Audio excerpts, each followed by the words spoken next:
Hey guys, we had a bit of an audio mix-up. Basically, my computer crashed halfway through recording, and we were able to recover it. Everything's fine, everything's good. But you're going to notice some weirdness at about the hour 11-minute mark. So, we apologize, guys. Hopefully it doesn't affect your viewing experience too poorly. Man, Carl's Jr. sucks. Yeah? Yeah, Carl's Jr. is that's the same as absolutely Hardee's, right? Well, yeah. It's So, the like, same as Hardee's. for you guys, Yeah, it's Hardee's because they lost a lawsuit or something. I don't think we have a Hardee's in Canada. No, because it's awful. Like, Carl's Jr. is disgusting. It's real bad. Here's the problem. They have good shakes. Carl's Jr. so Hardee's for you guys. They market themselves as like the gourmet burgers, where if you go to a burger joint, you pay like $9 for it, and then you pay $5 for the side of fries because you have to get it like special with Parmesan and crap on it, and then you get like the garlic aioli, and you get like the custom built milkshake, and you pay $18 for one burger. Like, they market themselves like that, and then you get their burger, and it's like somebody who's working at Burger King's tried to treat it like a Frisbee, and then just sent it through like a bukkake of mayonnaise, and that's your burger. I mean, mayonnaise is good, but like, the burger's not great. Oh, the burger's awful. Like, it's not good. People make fun of like, oh, McDonald's uses frozen meat. Burger King uses frozen meat. Their meat is like, you go to the supermarket and you buy like the thing of like 50 hamburger slabs, and that's the meat they fucking use. It's the worst. But their shakes are pretty fucking good. No, I like McDonald's shakes a lot. Literally any artisan, I don't know if those exist in the Artisanal? Artisanal burger joints that actually like gives a rat's ass about their burgers makes better shakes than Carl's Jr. Carl's Jr. is a relic of a bygone age. Like, I thought we were talking about McDonald's milkshakes. My bad. McDonald's doesn't do milkshakes. What? Yeah, they do. Yeah, they do. No, they don't. They're not bad. Yeah, they do. They're pretty good. No, they do like the. They're kind of like a sludge or whatever. They're like a sludge milkshake, but they're they do Dairy Queen. What? No. Well, what he just said, that McDonald's does do a Shamrock Shake every March. Yeah, that's a thing. In addition to their normal shakes that they do. Yeah. Like, if you're going to McDonald's for shakes, though, like, we need to have a conversation. No, I'm not. I don't go there for shakes. I just want there. I might as well get one. You can't just say now, well, if you're going to there for shakes, you're wrong. Well, like, they don't have shakes. But they do. They do the Shamrock Shake every year for, like... Just because their ice cream machine is usually broken doesn't mean they don't have shakes. That's my microphone, by the way, they don't have shakes. Okay, I just fixed it. My microphone was at like 100% gain. It might be funky for the first tiny bit. Mike, let me ask you, okay? All right, so you claim to me you have a penis. But then you have erectile dysfunction 24/7, and your penis cannot perform its most necessary function.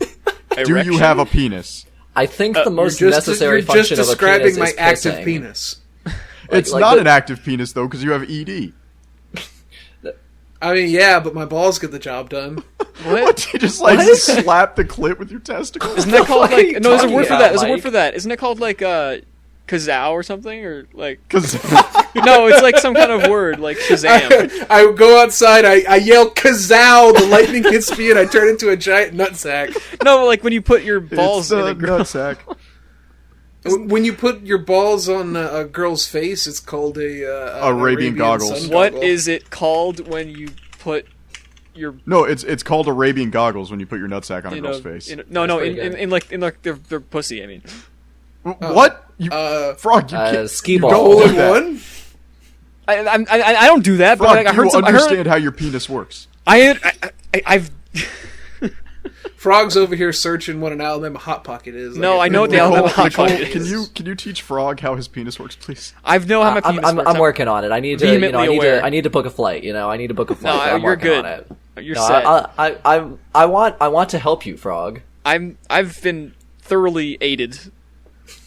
Clearly not enough, because you're talking about trying to put your balls in a vagina. And that's I don't horrifying. want to put my balls in a vagina. I just heard that Frog, it was you know possible, the phrase and balls people deep have is metaphorical, right? Balls in people's vaginas before. Wait, no, that's not metaphorical. It's saying that you're remember. like down to the base, which is it's where like, your balls are. It's like I don't remember. Right. But like the visual implication balls deep is metaphorical. Literal. Moth is using metaphorical in the same way that literal no longer means literal. Balls deep is literal. It just doesn't mean balls in the analogous. vagina. It means balls on the vagina.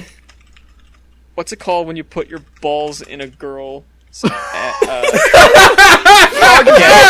I asks right now. We're gonna get some Yahoo answers. Google's just gonna be like, Did you mean, are you 5? No, I DM Det. We're gonna see how they respond. Frog, you realize you have to disable parental locks now on everything because you did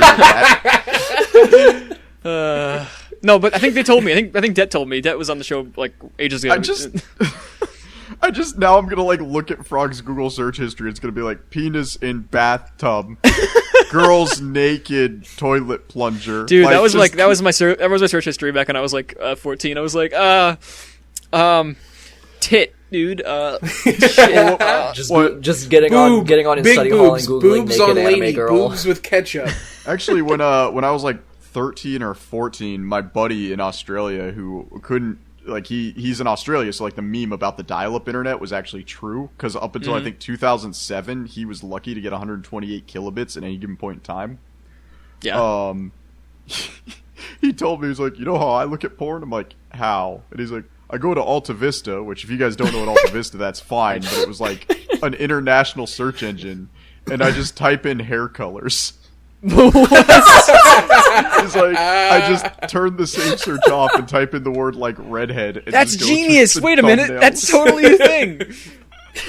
That's fucking masterful. That's actually that's pretty they always good. say like a hot blonde, and then you search blonde and it comes up. What the fuck? That's amazing. That's pretty good. Yeah. This guy had like tech. This guy was on another level. That's It was, like, great. 2004. I remember I looked up like I remember because I would just Google search images on like Google or whatever and be like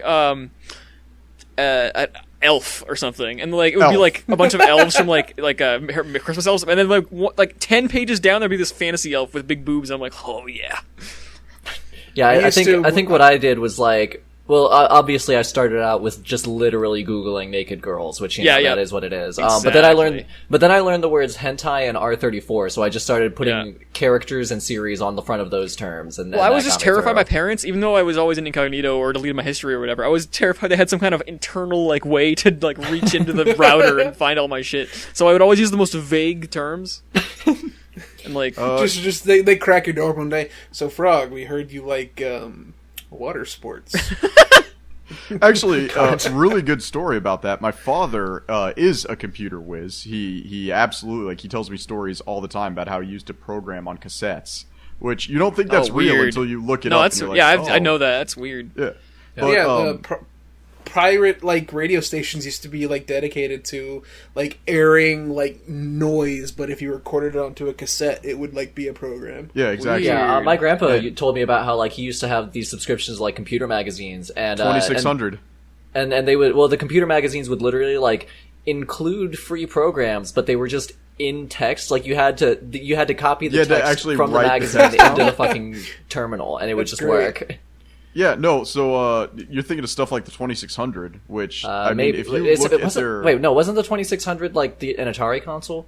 No, well, it was an Atari console, but it also had to do with, if I recall, it was the frequency in which you had to freak a payphone to get the payphone for free. God. Huh. That's Oh interesting. yeah. I only know about that because of Ready Player One. Gosh, There was a Captain Crunch whistle. whistle. The Captain Crunch whistle that actually worked, and that was emulated in War Games. The movie War Games from like 19. Yeah, I need to get around to watching that movie sometime. It looks fun. It's a good not. movie. Oh. I don't know. I think that all of those like dumb '90s hacker shit movies are fun. Like Any Hackers is movie great. that has Michael J. Fox in it Wait, it has Shake Michael and J. Bake, Fox in it's it? a good movie. Wait, is Michael J. Fox the one who got drunk and ran over a woman and killed her and her kid? No, Michael J. Fox the guy is the from person Back to the who Future. is constantly on Rumble setting. Who? What? Wait. Who's the one who did Ferris Bueller's Day Off? That's Michael J. Fox. Yeah, he was the one who like ran Wait, over no, he and wasn't. murdered a woman and a child with a DUI, but Wait, who- because who- he was friends with the judge, he got off with a warning. Who the Yeah, fuck? and his Nintendo 64 came with a Rumble pack that he shoved up his butt. Wait, who the fuck was Michael J. Fox in Ferris Bueller's Day Off? He was Ferris Bueller. No, he wasn't. Yes, he was. I gotta look this up because that's not right. There's no way that's right. Oh wait, no, wait. Was it Matthew Broderick? I think it was It Matthew might have been Broderick. Matthew Broderick. Pretty yeah. sure it was Matthew I Broderick. get them mixed up, Who but I went on- believe they who went on both to ended be- up having Parkinson's. Who went on to be the shitty live action Inspector Gadget. Ferris like, Bueller cast. Okay, it's like here we Mark. go. That movie is a gem. You shut your mouth. Mike, Movie sucks. Mike, what's the opposite of Christopher Reeves. Dang it is Matthew Broderick. Yeah, see, I fucking told you. Christopher Walken. Shut the fuck Welcome, up, everybody, to the We Support Trans Rights podcast, the only anime podcast that stands the trans. I'm your host, gender non-conforming Mike. Joining me as always is the amphibious twink frog. Oh, don't you! This is your worst Don't intro you yet. dare! And I will. of course, the Chad Trad. No, there we go. All right, I'll take it. I was hoping to get like Bara Big Alpha energy, but I'll take it. The Chad Trad's pretty funny. And joining us today, we have a very special guest. Proof that if you message us on Twitter, listen to the podcast, join our Discord, send us emails, or literally pics. interact with us at all, you may become a guest on the We Anime podcast. pretty easy. That's right. Nicole, shut up. I'm trying to get interaction here, you fucking fool! Well, I'm Nicole saying it's Carter. easy. Yeah, I'm here. I don't hate anime unlike the rest of them, but I do hate anime YouTubers, so hopefully that's good enough. well, anime YouTubers. Nicole it's so- despises me to the it's- core. I honestly, I hate to say this, and I hate to gatekeep. I don't actually think this is gatekeeping, but if we were to take anime YouTubers and like jam them back into their hole of irrelevancy where they're only getting 50,000 views, I think Only? personality-wise they would level out and be tolerable again. Probably, you yeah. got, A lot of channels are gig- small and still insufferable, though. I guess That's true, Well, yeah. I say I- small, I'm but Right 50,000 here, views is guys. nothing to sneeze You- at all. you don't subtweet me on my own podcast. well, No, and you're it's fine, also- Mike. I'm talking about like fucking like Giga and shit. Yeah, Giga, Giga. Mother's Basement, those guys. Yeah. I mean, being big is the only thing that allowed Digi-Nee to come out It's recently Nay, as I believe. trans. Oh yeah, Wait, Digi's what? a she now, I think. Really? Yeah. That's crazy. Shit. I don't remember what their like real new name Wait, is, wait, but wait, they're is- going by is- Digi-Nee now. Is Huh. Digi-Me the Digibro. one with the pink hair? No, Digibro No. is now Digi-Nay. No, It's the like one with the pink May's hair is Ben sister, I Saint. believe, in the Japanese honorifics. No, there's one like where she's very vocal about it. She's an artist who like always draws. Oh, a herself chick with like, pink hair. I don't know. Yeah, I don't know who that is. You're describing like a bajillion. Yeah, No, there's a but lot she of Yeah, that's actually, like every wears anime a fan. bright pink wig all the time. I Like, don't whenever know. she takes a selfie. I don't know. Like she's always recommended on my Twitter. You guys talk. I'm gonna go look this person up. Okay, I probably don't know them. All right. Yeah. I guess I'll talk about anime YouTubers a little bit more. Most of Yeah, them just please. have extremely milquetoast opinions, but say them extremely forcefully, like it's something groundbreaking. Yeah. I mean, And there I you don't go. care Oh, for yeah. it. You solved the mystery. You did it. I'm gonna shout out one of the like worst fucking anime YouTubers Are we gonna who like call people out? This is Oh yeah, I mean, I'm I already in called the out Giga. community. I'm allowed. okay. I'm not gonna say anything specific. They're not gonna find out. This is it's a small podcast. B, if they did find out, I don't respect them as a human being. Okay. Although I do probably believe fine. that she is a she, but I don't. I actually don't know for sure.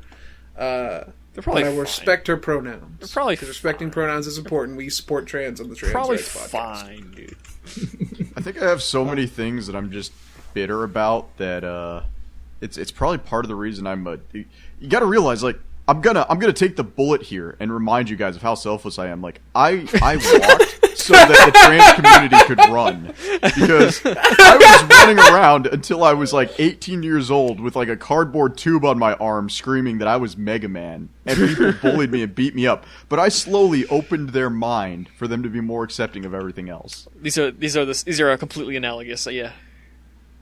I'm pretty sure that I would get less pushback going out in public and introducing myself as Nicole than I would going out in public with a cardboard tube on my arm and introducing myself as Mega Man. See, exactly. No, so Nicole I just go walked. outside and be like, "I'm a super fighting robot." All right. And then, like, just run into uh, traffic. Everyone in the trans community, everyone's Venmo Moth $5 for your Reparations. Yes, I need my NRT surgery for my nanobots. Isn't it HRT? I don't remember. No, NRT. No, you said nanobots. It's Oh, yeah. nanobot. Okay. So, from me in the LDS community to the trans community, you're welcome. LDS. That's the Church of Latter-day Saints. Oh yeah. Thought it was long dick something. All right, well, I just got us canceled after Mike tried so hard to like. Oh wait, that was a joke. I didn't. I forgot to what Latter Saints were for a minute. Can I say this is the We Hate Anime podcast again? Can I just Yeah, forget, like, no, let's this just happened? zoom back for a couple of seconds here. No. Yeah, So we watched here, Redline. I'll and it was redo good. the introduction here. We're the We Hate Anime podcast. I'm here with Mike, the host, Frog, the co-host, myself, the Mothman, and Nicole, our friend in the Discord, who we talk to a lot. That's true. Yeah, I'm See, in there Mike, sometimes. not that hard. We didn't have to turn this into a freaking social war zone. You know, you're right. I'm sorry. It's my politics that are the problem. Listen, Yes, as long they are. as we're everyone is Remember allowed. a year ago when I tried really hard to keep everything out of this podcast? I'm just gonna say everyone. Yeah, that was is like allowed, 2 weeks ago for me, since don't I just like binged discriminate. through the whole backlog real quick. Yeah, no one discriminates anybody here on the podcast unless you're. A Oh, woman. I That's absolutely crime. discriminate people, and I'll tell you exactly who I discriminate right now. Women, right? No. And you guys will agree, but you'll Death agree to with W me for different asterisk reasons. MEN. No. You guys you're gonna agree with me, but you'll agree with me for different reasons. But like chuds, like What? Oh, like angry, a slug. edgy teenage boys, or just like edgy early college age. Because I don't see these guys a lot after That's me. college. But like angry, edgy, all women are whores. incels. Return to tradition. Yeah, like incels. But Yeah, then incels like is the they better don't term go to the there. gym and try. Like Yeah, I mean, I'm willing yeah, to respect somebody's opinion if they can bench press their own weight, because that shows they've tried to do something in their life to improve themselves. But these guys are like sitting in their happy little dungeons, just angry at everything, and they're not trying to be better. Are we gonna go off on incels now? Is this where this podcast is now? You know, I actually have Let's go. I actually Frog. Fuck you. I actually have a hot take about chuds. Well, not about chuds themselves, but about the term chud. Okay. Oh, were you about to say the same thing I was about to say? I hope so. I don't know, but I don't Isn't like a the term like a chud tiny because dick that's really thick. No, no, it's that's a chode. Oh. No, I don't like the term chud because it's a reference to this old horror movie. Yes, called yes, Chuds. yeah! Awful movie. Yeah, cannibal humanoid underground dwellers. And the thing is, like, That movie just completely love that dehumanizes movie. homeless That movie's people. great. yeah, Story, exactly. doesn't It sucks. Fuck the homeless. man. That movie They fucking don't deserve sucks. anything, Like, including me. It's trying to like the movie like so hard wants to like be this like fucking statement about how society treats homeless people, but it's just super fucking condescending and is like it's just some fucking like fucking bougie goddamn like theater nerds who decided to fucking throw together a horror movie because it's a lesser genre and it's Actually, It's like a liberal feminist horror movie. it's like it's Actually, so Nic- fucking condescending and bullshit, and I hate the fact that it has like caught on among leftist circles. Well, no. So when did this movie come out? 1984. There we go. Yeah, So way we- back. Well, we had a time frame. Let me check Cannibal Holocaust real quick as well while we're on this topic. But no, there was a time. There we go, 1980. So there was a time, and you can actually see it because movies like Cannibal Holocaust, I think it's called Pink Flamingos, Chud. all Pink of these Flamingos was a John Waters movie, right? Right. Yeah, okay. But it's up until this point, getting a hold of cameras, like Hollywood quality cameras that you could actually film, was really, really expensive. So only the creme de la creme of movies came out. And we saw this renaissance of cheap movies, like from the 1970s to even into the early 1990s, where these indie directors were able to get a hold of cameras super cheap. And you see really good things because of it, like you see the original Clerks movies. But then Right. for every Clerks, yeah, those you really get great gems. You for get a every chud. Clerks, yeah, you get a chud, and Yeah, which- you get Cannibal Holocaust, and you get Return of the Living Dead, and you get 4 terrible movies for every Clerks. I mean, a Cannibal Holocaust Did you is at say least like Return kind of of the Living interesting. Dead is a terrible movie? wait, let me check. Is Return of the Living Dead the one with the big titty goth chick? Sounds like a great movie. Yeah, I mean, yeah, Chuds is like a really obnoxious example because like everybody involved with that movie was mostly involved with like art house cinema. Like they really were coming from a background of like looking down on like B horror movies as like this fucking lesser artistic genre that they would just like kind of fuck around with in between other projects for just this once. And it Yeah. really like they're literally like being the fucking like higher class people looking down on the homeless people, but instead of homeless people, it's people who make horror movies.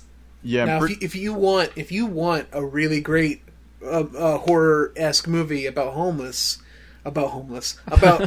person, John you should Homeless. watch John D. Homeless. Yeah. You should watch, You should the watch Django Hobo with a Unchained. Shotgun, because that movie's Wait, fucking awesome. Watch what? You kind of like roboted a bit there. Yeah. Hobo with a shotgun. Hobo with a Shotgun. Oh, I need to get around to watching that one. I hear it's great. That is about a homeless man who just wants to start his own business in a mowing lawns in a town full of crime. And when he finally gets the money to buy his lawnmower, he sees a woman whose baby's about to get like raped in front of her. Oh, God. And he sees the lawnmower for $100, and he sees a shotgun for $100, and he grabs the shotgun, and with infinite like Doom 2016 just shoots everyone with a shotgun. It's amazing. It sounds like this man is the greatest American hero. Oh, and he's like he's crazy homeless too. Like he's insane. It's awesome. This sounds fantastic. Why does that just... It sounds like something Red Letter Media would just, like, circle jerk around. Yeah, because they have base taste. They do. They have nostalgic tastes. What? Yeah, but they're I just nostalgic want for things that are based. Got him. I don't really know much about Red Letter Media. I know like they're huge and people talk about it all the time, and like most of my friends who like movies and stuff like them, but I don't. Well, no, they're really good. Their biggest issue is and I can't believe I'm the one in the group saying this. It's the same thing with Cinemassacre, where it's just a boys' club, so you don't really get other opinions. I don't know if you guys know this, but with the Has Been Hotel group, there's the Ashley cast. I don't know. I never watched that. Oh, well, Has Been Hotel's good, and then Ashley Cast is the podcast. I think one of the animators runs Ashley, and you get much more diversified opinions from that group because like half the cast are women. I mean, yeah, but like you can't blame them for that. It's just kind of how their show is, right? It's just like the hosts. Well, yeah, because it was yeah, six, well- it's like 4 guy friends. Like Yeah, I get that. It's like our like podcast very- is very, three dudes, and then like, we have a guest yeah. sometimes. Yeah, like RLM is very specifically like we're a group of friends who have known each other since high school and have like worked on movies together, and now we're went making to film school together. Yeah, yeah, like it's very much like they're not like a company. They're some friends making stuff together. yeah. I don't think we have like the space to throw any stones here, Moth, because literally, like this is we were finishing our first year of the podcast. We're only just now having a whammon on. I mean, Right, but you know, have to I- realize I'm a trans man, so we're fine. I am transhumanist, man. What I would say is that the fact that you have had me on now means that you do get to throw stones forever. Hell yeah, rocks Fuck yeah. all day. I got my N-word Red Letter pass. Media, we're calling you out. We heard you didn't like Captain Marvel. To be fair, Captain Marvel is like Ant-Man. It's a very milquetoast movie. Ant-Man. Yeah. Or like I would say that Captain Marvel is a little bit below Ant-Man. Like Ant-Man still Yeah. has like some of Edgar Wright's fingerprints on it, even if it was like a Ant-Man. lot of it was scrubbed off. Ant-Man. Ant-Man's like really boring until it gets to the end, and then it's really fun. Last part's pretty cool. I thought it was kind of a fun movie. I mean, I was like, I enjoyed it. Like, I came out like 6 years ago now, so I don't know. I remember watching it, and like I was living in a house with some guys, and they're like, "Hey," it was like early morning. They just woke me up and was like, "Hey, I enjoyed it. we're gonna watch Ant-Man. You want to watch it with us?" And I was like, I never hung out with these guys. And I was like, you know what? Okay. I just sat down and watched a cam rip of Ant-Man. So it was a That's good how I watched time. Deadpool for the first time. Oh, Nice. goddamn. That's the proper way to watch Deadpool. Actually, I don't really disagree with that. I don't think I've watched a fan cam. I think my wife and I watched the first fan cam. I think that you mean I've seen cam rep, in- because the fan cam is a cam different rep, thing. whatever. Yeah, cam rep. Fan cam is like those Fa- Twitter fan videos cam that people is get fan mad cam at. is a K-pop thing where fans are like filming K-pop artists at their Well, it's concerts. weird because it's gotten this I weird saw like a kind fan of cam for meme, Mulch the like other day. ironic culture where people are making fan cams. yeah, of, it's like, become anything. a meme as well. Yeah, Yeah, and but like, it was originally a K-pop thing. Yeah, I like the fan cam for Mulch. That one's pretty good. Yeah, but the Made in Abyss movies, you can't get those outside of like a cam rip. Weirdly enough. Oh, that sucks. Yeah, because they're not like on Blu-ray. I don't think yet. Yeah, so it's kind of hot ass. But that's the reality there with that. Yeah, I mean, once they'll eventually come out for like Blu-ray, and then they'll get uploaded online. So The fucking Promare is officially on Blu-ray in the West, and it's like a $20 Blu-ray, and I don't have any money right now, and I keep walking That's by. pretty thinking cheap. about it. I need to I'll apparently just like grab it for you, Mike. It's fine. Apparently, That's like the same I've I already don't seen the movie. I don't need it. It's just for collection's sake. I think I'm Yeah. gonna wait for that that like limited edition that's gonna be coming out in August. I think. What's come with? I think it's got like an art book and stuff. Ooh. Comes with your very own Leo Forte, Forte. pocket pussy. Oh wait, no, it's also I think it might also be the one that has the rings. The ring. Can I just like what the fuck? Okay, of all the things that aren't properly like touched on in Promare, why the fuck is Gallo's arm white? It pisses Oh, me it's off. a compression sleeve. Oh. He's wearing a compression sleeve, Mike. Is that a thing that don't know what that firefighters is. wear? No, it's because I use it when I do my bench press because I totally effed up my elbow when I first started bench pressing. It's just he has like a full arm compression sleeve instead of just like kind of a like semi-part arm compression sleeve. No, I'm pretty sure just his entire arm and part of his shoulder is white. Nope, it's a strap. You could look like No, he has a strap there, but like, there's no indication that it's anything else other than It just looks cool. alien skin. Mike, just because you don't work out and can't identify a compression sleeve, That's does not definitely a mean sleeve. It's not a compression sleeve. That is absolutely a sleeve. It just looks cool. Who cares? It does look cool, yeah. Looks Yeah, I'm It's looking a at the fucking- I'm looking at the image like- right now. That's definitely a fucking sleeve. It's like when you see like a image of like a cow person and they got like little spots on them, you know? and I'm also looking at like a fucking like a cosplay costume, and it's a sleeve there too. Well, the, So- the cosplay Well, of costume, course the those don't cosplay- count. Come on. Yeah, here you go. It's because his left arm is scarred to hell. Here, let me send you the reference picture real quick for this, and I'll post it in... Why is it like this? It's a sleeve, Mike. I'm like, and then you're like, oh wait, no, it's actually because he's scarred. Well, it's a compression is a sleeve, sleeve, though, which right? you wear because you have arm damage. I thought it was for working out, you fucking idiot. you can Yes, you can it's damage your for arm from working out out. There or are different performing reasons any to wear athletic one. activity. You could see football players wearing compression sleeves while they play. I'm gonna look this up. I'm gonna fucking put a compression sleeve on your fucking 10-inch those are some cock, pretty- you fucking loser. Those are some pretty hot scars on his arm, to be honest. Yeah, those I look know, right? nice. He's pretty cool. Who cares when Leo exists? Give me a power bottom. I mean, well, neither of them is as good as both of them. Like they complete each other. You know, they're yin and Yeah, yang. you really gotta have the Yeah. whole package, to be honest. Yeah, Gallo actually gave me the courage I needed to come out as a himbo. beautiful. Incredible. So made we it. watched Redline, right? No, actually, I completely I ignored everyone's instructions. Wait, and I wait, avoided wait, it you entirely told me to for 2 watch weeks. Redline? I just watched all of Space Dandy. Same thing. Redline is okay. Me and Frog watched this together. Yeah. Because I curated his experience because I knew he'd probably watch the sub if I didn't tell him to watch the dub. I mean, they're Which both is good. funny because Apple, like iTunes, only has the dub, and that's what I had to rewatch after watching the sub, and it just made my brain rot. What are you talking? The dub's They're good. both good. I've watched both the sub and the dub, and they're both Dub's good. great. I can't The handle dub dubs. isn't. Like, I like the dub and the sub. The dub I've says watched this fuck, movie it's 4 great. times. There are only 2 good dubs that exist in this world. Are you ready? Konosuba. No. The Persona 4 Golden Dub Oh I don't God. fuck off! and Xenoblade Chronicles 2. What? that one's Shut the fuck up, Moth. Jesus Christ.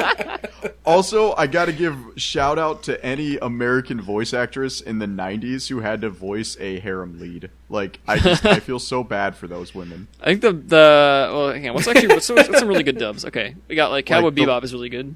Okay, Cowboy well, the Bebop's Cowboy pretty good. Bebop, we Space didn't even Dandy's know really was a good. dub Space for years. Dandy.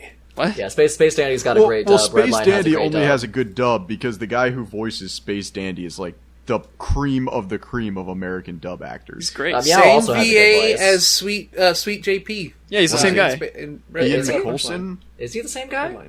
Think so. Yeah. Shit. We realized it when we were watching it together, and it's like, no, that's the exact same voice actor. He's even doing the same inflection as Space Dandy. I mean, I know that they sound like exactly the same, but I didn't know that they were the same guy. Who, Ian Sinclair also does the redhead in Why Can I Never Remember Anything he's done. That's a the- really good anime. I'm glad. Like, yeah, we haven't Shut talked up. about that one yet. The redhead in Rage of Bahamut. There we go. Oh, fuck you, fucking mid watching some. Wait, who did you say voices both JP and Space Dandy? Ian Sinclair. No, the voice of JP is Patrick Seitz. Wait, hang on. Space. There we go. Favreau. Oh, apparently he's also Ian Sinclair. Scorpion in Mortal Kombat vs. DC Universe. I can believe that. Voice Dandy voice actor. Wait, It's I want Ian the Sinclair. English one. I'm making sure. Hang on. He does Rashid in Street Fighter V. Like, he does literally... Yeah, you're right. Okay, so no, actually, it's a different guy. We were wrong. Yeah. He Sounds does the very best- similar though. Yeah, He I does could the have. best characters in any anime he's in. He does Yeah. Warwick in Gangsta. Like, I'm just going through his list right now. We don't need you to go off on the list of the bad shows that you enjoy. Yeah, no, that's what the normal episode of this podcast is. Yeah, I thought it sounded wrong when you said that they were the same because I'm pretty sure that like in the past I was like, hey, I wonder if these are the same guy, and like looked it up and found out they weren't. He also does Toriko. Like, how much cooler do you have to be? And, like, I need to watch Toriko. I or read read it. like 100 chapters of Toriko. It sucks. Moth will literally watch anything with a man. I was like, I mean, this looks fun. I like big old burly dudes having a beat down. It's fun, you know. I'm down for that. And then it was just like so fucking boring. what if we did a battle manga about a guy who just wants to cook? That's Yeah, actually that's- fun. I like Food Wars. You mean Food Wars? I like Food Wars. Yeah. It's fun. Food Wars is way more Actually, speaking though of voice actors, this is just a fun bit of trivia before we get back into Redline. In One Piece, after the 2-year time skip when all the characters are getting together, there's a bunch of people pretending to be the Straw Hat Pirates on Sabaody, and both in the English and the Japanese version, they just switched their voice actors around. So, like, Frankie was being voiced by Brooke. Brooke was voicing, like, Sanji. Or, like, I think Sanji and Zoro were voicing each other because they hate each other. But then, like, I think it was, like, Chopper was voicing Nami. And so they just had all the voice actors switch for the fake Straw Hats, so their voices weren't even the same. Fair enough. I think that's funny. Fight me. I don't know. I'll gladly fight you in the realm of opinions for your bad tastes. That's funny, Piece though. is Like, good. that's kind of nice. That's not funny. That's vaguely humorous. Jesus Oh my gosh, Christ! just because, like, all joy that you've What is this ever had weird? in your life. This has is a been- weird gatekeep mic. Yeah, like, No, That's not I will funny. gladly It just has gatekeep aspects comedy. of I humor. love comedy. Things that make Moth laugh make me cringe. you So- like so, Yo Mama jokes. Yo, mama's Yes. based now. I don't care. So Redline is really good. It has really good animation that I like a lot. They spent 7 years on it. It almost bankrupted Madhouse. Yeah. Well, yeah, because Mark it was a telling me. shoestring budget. So like I said, I curated, make sure, I think anyone who watches Redline, if you're listening to this and haven't watched spoilers for Redline, not that there's anything really to spoil, but Spoilers, I JP think you should go, wins. you should go into it and watch the dub first 100% because you really need to like pay Yeah. focus on that animation. 'cause That's fair, yeah. My favorite It's thing about that animation is when they just shake the camera while the characters aren't moving to simulate movement. That never happens. Yeah, that like That- never that- happens. He's There's always never referring happens. to the fact that they'll zoom in on it. There's basically like Yeah. no There's like a couple still zooms, frames but like in this whole movie. almost It's any time crazy. that like shit is shaking, like they'll actually draw the characters like I with was, a few um, frames of movement. I was talking about that yesterday, I believe. Like, before we were just talking about it a little bit after we finished watching the movie. I was with we were with another friend of mine, and I was saying my favorite part about like the movie's animation is how they really. Do you guys know the 12 principles of animation, or at least like remotely? I know the Vaguely 12 rules for familiar. life. Yeah. Shut the So, fuck like- up, Mike. So like, there's anticipation is one of the big ones, right?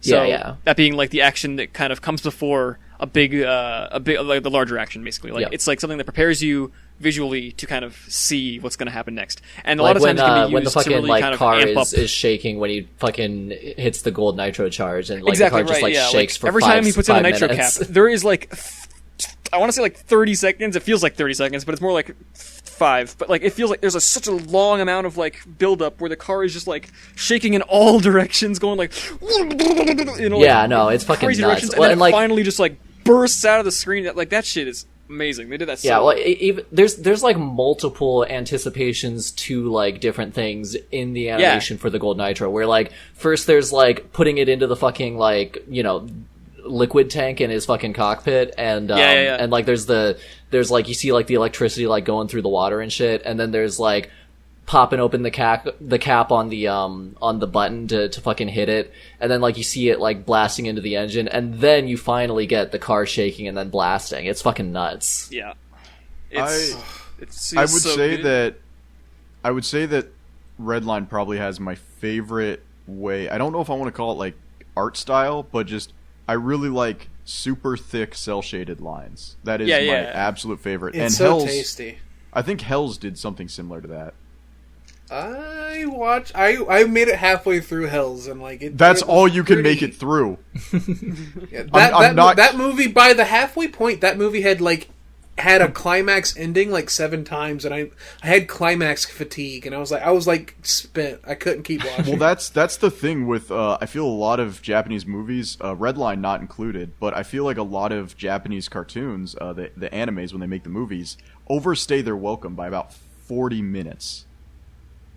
And I mean, I've watched a lot of Japanese films, and I that's like it's kind of like a stereotype for Japanese films. Like people who don't actually watch that many might like have that assumption, but it's not really the case. A lot of the times, like Akira Kurosawa films, which are really slow, like usually period pieces, they someone who's not like taking in like the thing might have this feeling like it's really, oh man, you could just cut this whole scene, but would completely ignore the fact that if you cut that scene there'd be no tension in any of the following scenes. No, there's definitely animes that overstay their welcome. I mean, Welcome to the Space Show is a good example of that. Welcome to the Space Show is great. It overstays its welcome by about 40 minutes. What does that even mean to you right now? It just there's a point where I'm watching a movie where I get bored and I stop watching the movie. I feel like we're trapped inside of the bank. It's filling with water, and I'm over here. What do you mean? What do you mean it insists on itself? What does it mean? Insists upon itself. Well, it's just no. The point is the movie ramps up this beautiful film. And then an event happens that by all means could be the climactic event, but they decide to extend the movie by another 40 minutes instead. Spirited Away has a ton of content that could have been cut, and the movie would have been significantly better. The film has a valid point to make. It's insisting. No, but like the whole idiot. bathhouse scene with the faceless could have been cut. Like, Yeah, but it would those have are been like fine. those are go like cool away. mystique though. That's like Go fun, like away. world building stuff, and you can have like it just not every. I don't like the idea that boiler every room scene single was scene pointless. in a movie. Oh my First of all, God, I haven't will- seen that movie. First of all, The giant baby was pointless. Like, I just- mean, Spirited Away. The only in and thing of its- pointless is the round area where your genitalia should be. let me get. What are you even talking about? Like, what kind of insult is this? Are you officially e-girl insulting me now? Are you using like Twitter e-girl? Your issue is you have a small penis, Moth. I didn't say you had a small penis. I said you had Ken-like genitalia. Yeah, and girls love Ken, so what's that saying, dog? But, like, Spirited Away, the entire movie, I think I've seen it 7 times, and 5 of those times were in the same weekend. And at no point have I ever been like, man, Spirited Away is a really, really good movie. It's animated well, but the entire movie is such a, like, Miyazaki jerking himself off in the drawing room, like, I'm such a good guy, I write such interesting plots about growing up, and I was I'm also not kind of a pedophile. I was I was gonna not- say. Wait, what? I was not expecting to come onto this podcast and hear takes like Spirited Away is not actually a good movie. It's not. What I was gonna Almost say. every other movie Why are you he's done is surprised, better. Nick? Howl's Moving Castle. I thought I Princess knew what I Mononoke. was getting into, and I clearly didn't.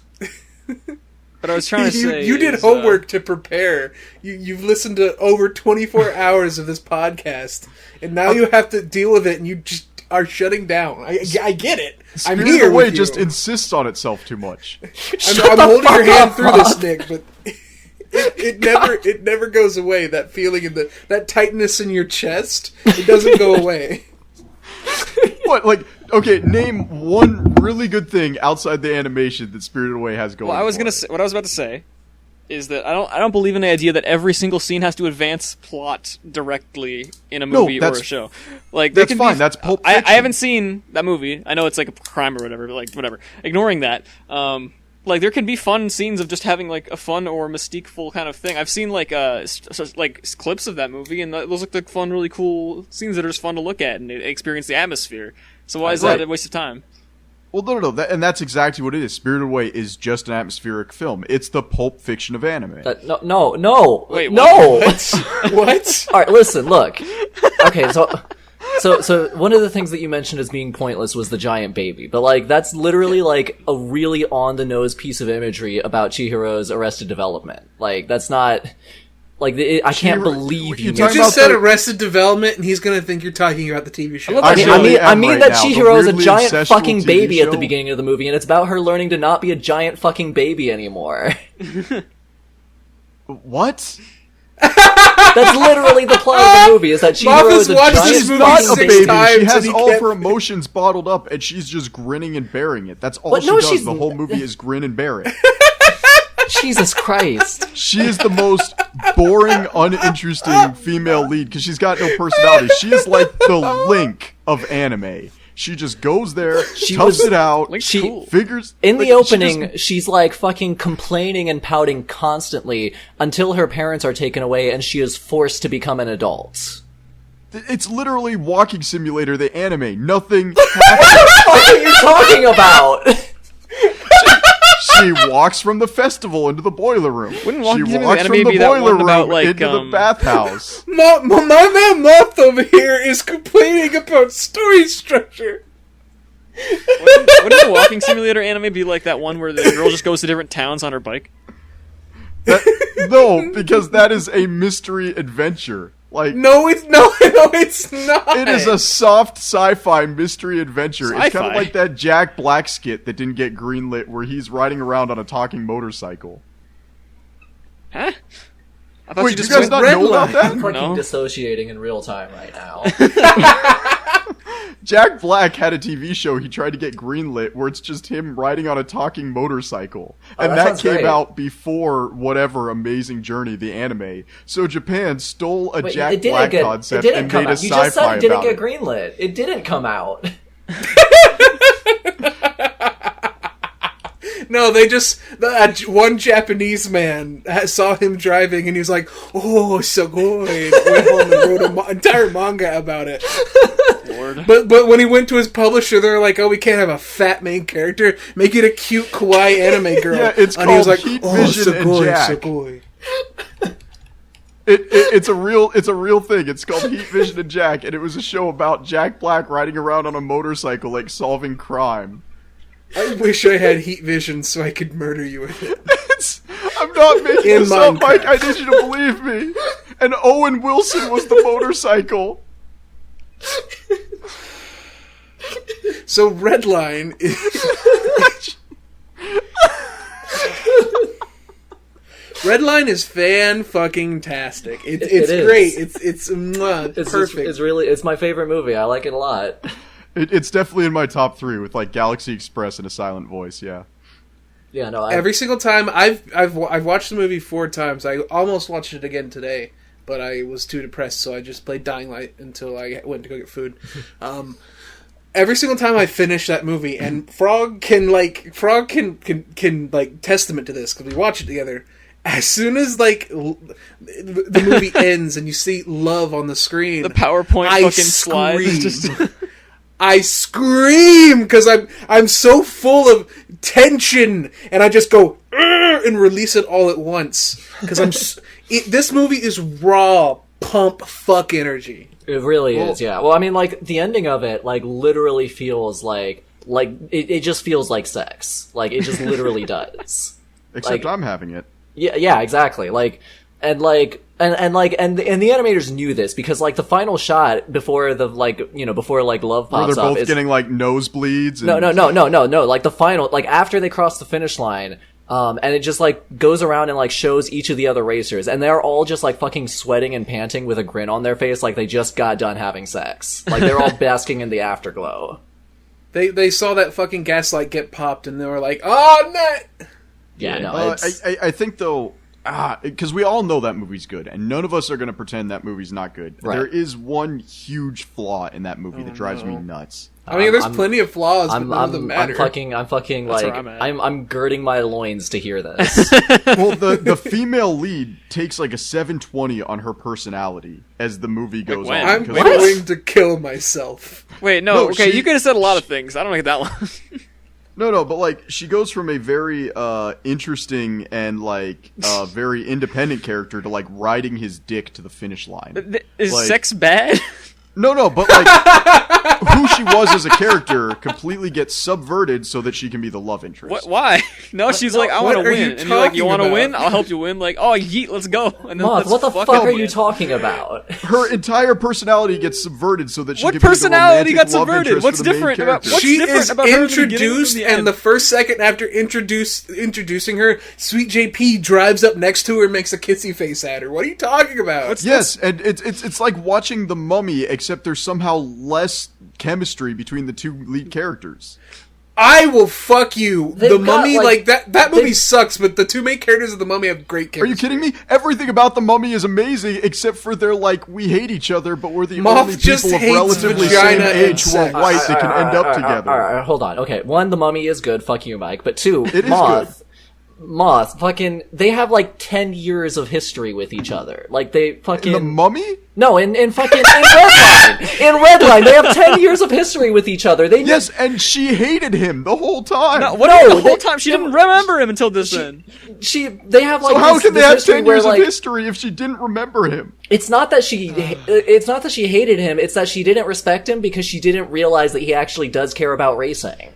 She thought that he was just this, like, fucking asshole who wasn't serious about it, and this was, like, fucking, like, this, she thought this even more when she found out that he was involved with, like, race fixing and shit. Yeah. And, like, when they met each other on the fucking, on, like, the fucking asteroid near Robo World, like, she was clearly, like, attracted to him, but she didn't respect him, and she didn't want to, like, admit that she was attracted to him because she didn't know if he was serious. And then she hears about him fucking being involved in a race fixing scandal. It's like, okay, yeah, fuck this guy. He's not a real racer. Did then, he like, actually know that he was in race fixing? I don't actually Yeah, remember. it was he had she watched the news report about it, and then she asked him but about like, it. was it that thing where he like was aware of it, or was Yeah, no, his manager? yeah, Yeah, he knew about it. He knows knew about it. He told her Yeah, about no, it. he- Like, there was- She there was she a asked literally scene him. where he went was to like- jail for doing it. Yeah. Yeah. Okay.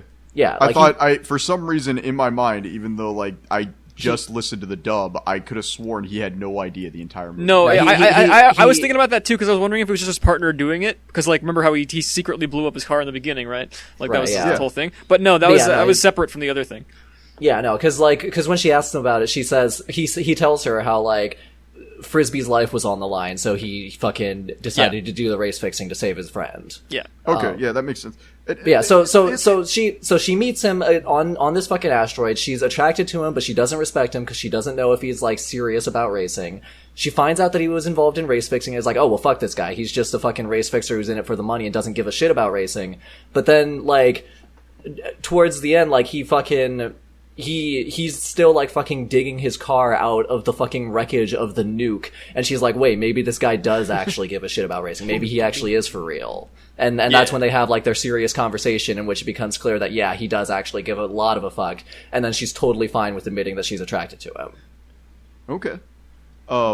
Yeah, that's fair. No, like that's good to know. Like We're not used to having I get- concise and proper like an analysis of themes on the shows.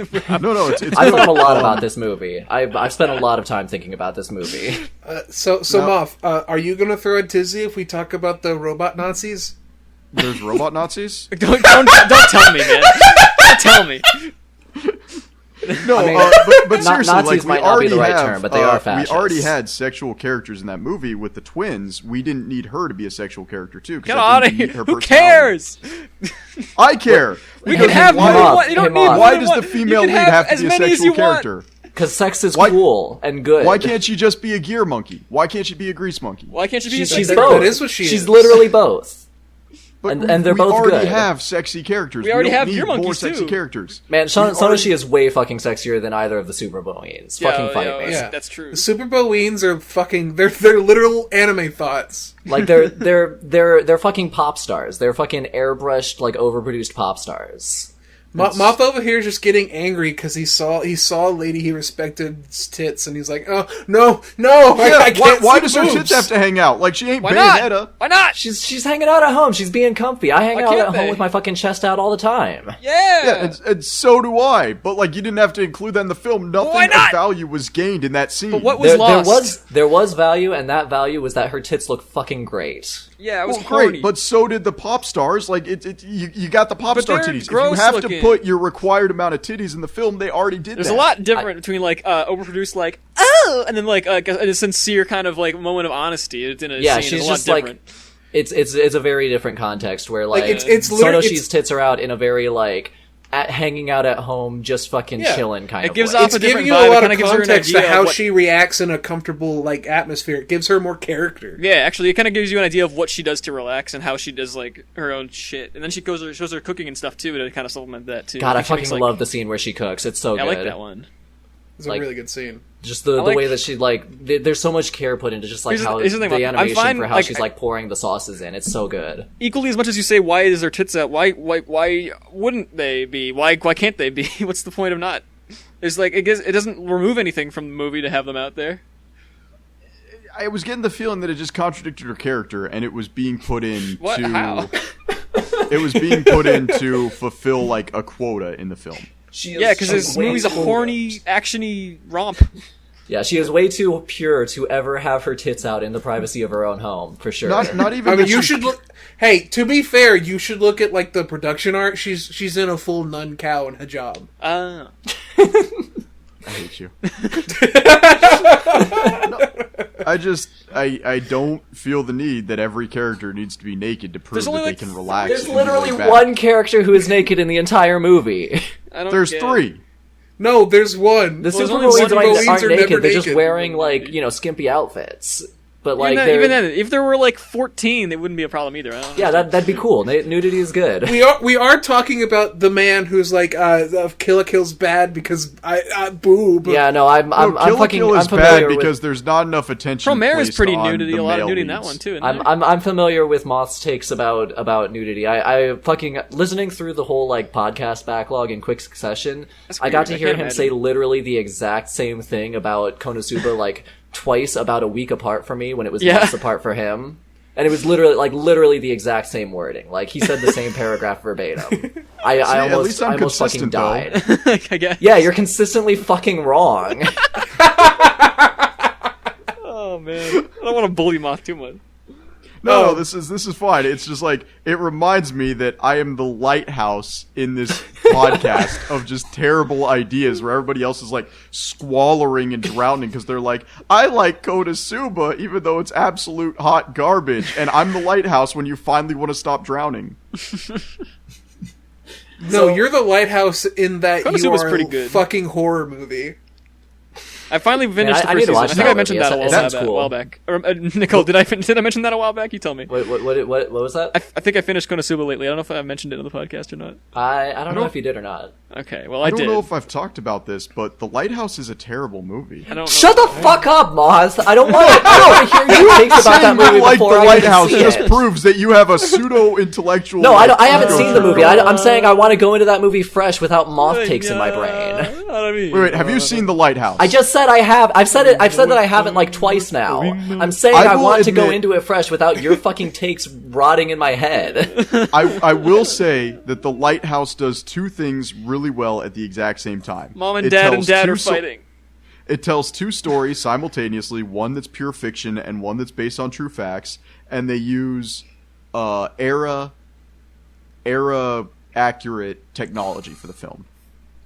However, everything else is in the same reason that we were getting mad at what film were we getting mad at? Oh, Chud. In the same reason we were getting mad at Chud for being like a bunch of egotistical dicks jerking themselves off in the corner. That is very much Lighthouse. I don't. What?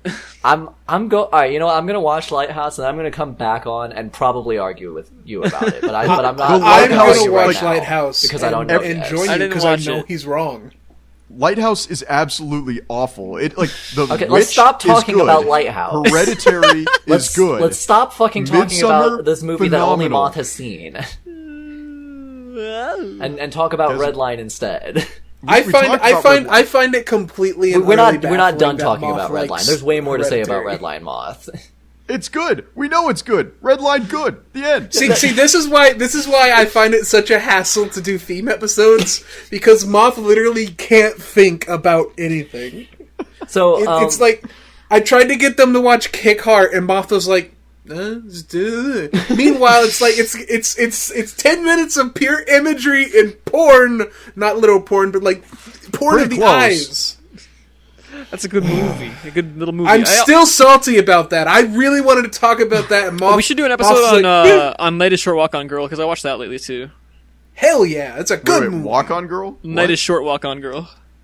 Wait, is that like the weird semi-horror movie? No, it's a Miyasa film about like it's like It's about a girl, and Every- she goes on to drink a lot on She night, does drink but a lot. Maybe it's for the also beginning. about That's the life. beginning part. It's like divided into three sections. It's really like a stream of consciousness type deal, but it's fun. Yeah, it's a What- metaphor what- for life. What's the anime about the girl who wants to become like an idol? And it came out in like I want to say the 80s or It's 90s. called but she Every Love Live. No, she or- wants to be an idol, and she like ends up like No, murdering her he's, stalker, and like it becomes super cutthroat. That's Perfect Blue, He's I thinking- think. Yeah, perfect. Perfect. Oh There yeah, you Perfect go. Blue. Yeah. Yeah, I need to watch that There one. you It go. looks really good. Same. When you same. said Walk On Girl, that's what was going through my mind. No, yeah. No, it's like more of a happy-go-lucky kind of really, really fun and interesting. You know Yuasa, right? He's his weird, erratic, kind of crazy style. He goes like really full force on that and makes it something that's really abstract in both visuals and in writing. So it's really hard to follow, but it's really fun. It's amazing. I think it's pretty fun. I didn't like love it, but maybe it's because I just didn't really understand it. So I need to maybe. It's do like my another rush third through. favorite anime film. It's really obtuse. Mike, I got a story for you. Is it about how good Redline is? No, it's actually about Taco Time. What is that? Wait, Frog, do you not know what Taco Time is? What is that? What would Taco Time be? Wait, Mike, Is this Nicole, like do you a- guys know what Taco Time is? Is this like a Taco What the- Bell like what the fuck promotional is event or Taco something? Time? Taco Time is kind of like Taco Bell if Taco Bell just deep fried all their burritos. I Taco don't Bell. want to hear about this. Chimichangas? No, but like, so you guys don't know what Taco Time is? I Never heard don't of it. want to know about Taco Time because it sounds horrifying. Well, okay, just I guess it must be a Midwest thing, but like Taco Time is a burrito place, or taco burrito. It's like, you know, the crappy franchise Mexican restaurant. Uh-huh. And they're famous because if you're drunk as hell at 3 a.m, you can go to Taco Time and order like 20 deep fried burritos and pay $4. Only if you're they are drunk, just like Why would They're I the pay most- $4 to die? they're do the it for most free at dirt home. cheap. I'm Why would I pretty pay sure. $4 when I can do it for free? I'm pretty sure like made with horse meat, like, and all it is just like we cram beef into a tortilla and then deep fry it, and you get 20 of those for $4. Like that's all their food is. And Moth, so I'm really, really going to be great. sick. Yeah, like this is Taco Time. So in Alaska, there's only one Taco Taco Time. Time left, and it's in Ketchikan, which is like right by Seattle, so that makes sense. But we used to have a Taco Time in Bethel, and Bethel is I work in a lot of tiny little shacks of cities, like towns that maybe have a population of 800, and their main economic thing is like Native American art and fishing. Like that's a lot of the villages I go to. And there used to be a Taco Time in Bethel, Alaska, and I need to look up the population just so you guys know how small this place is. It's so small that there's only one road, like from left to right. Like you land at the airport and then you just walk down this one road for 20 miles, and that's the entire town. And the entire square area of Bethel is 48,000 square miles, and there's only a population of 6,500 people living in that area. And I guarantee you, there's people like living in every corner of this tiny little city that's massive. Reason I bring that up, there was a Taco Time. Okay. All right.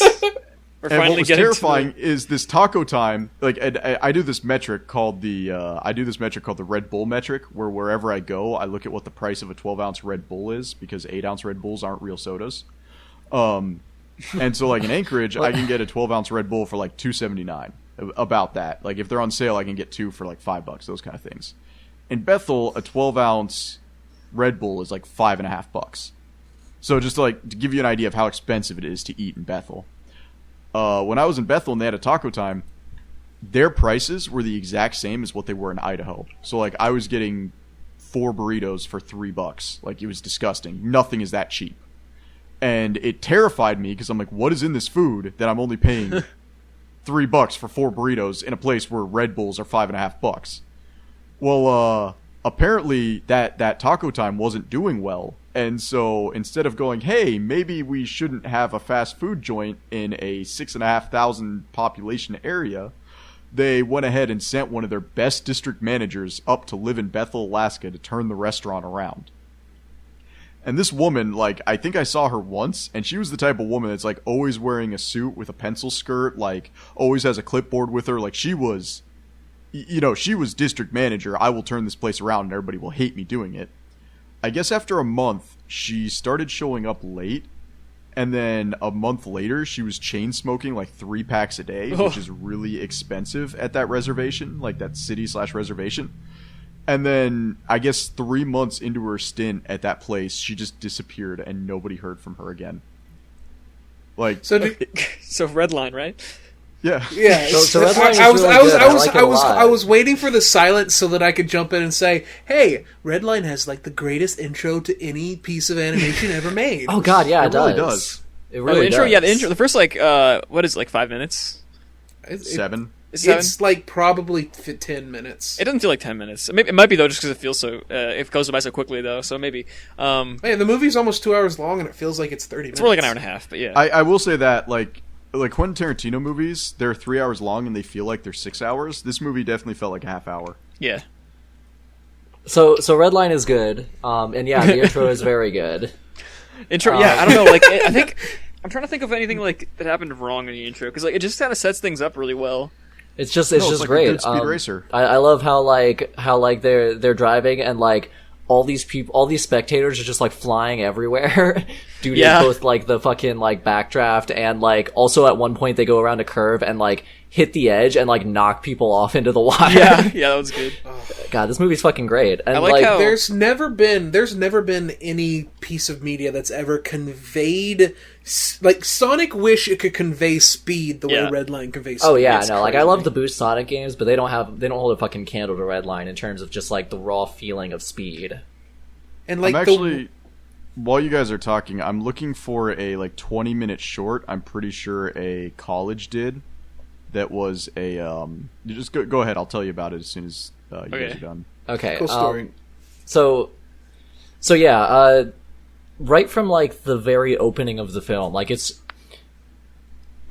immediately setting up the sort of core theme of the movie, which is just like this sense of like passion for their craft, you know? Yeah. Mm-hmm. Where like Definitely. where like, you know, like I mean before you even see like any visuals, there's just text on the screen that says like, hey, it's like thousands of years in the future and like normal engines are completely outmoded, but people still use them to race because they fucking love them. Yeah. And it just goes right in, and like you can see like all these people are here because they just fucking love racing and they're just waiting for these cars to arrive, and they've been presumably waiting there for like hours, but it's fine because seeing those cars shoot past in like half a second will be worth it.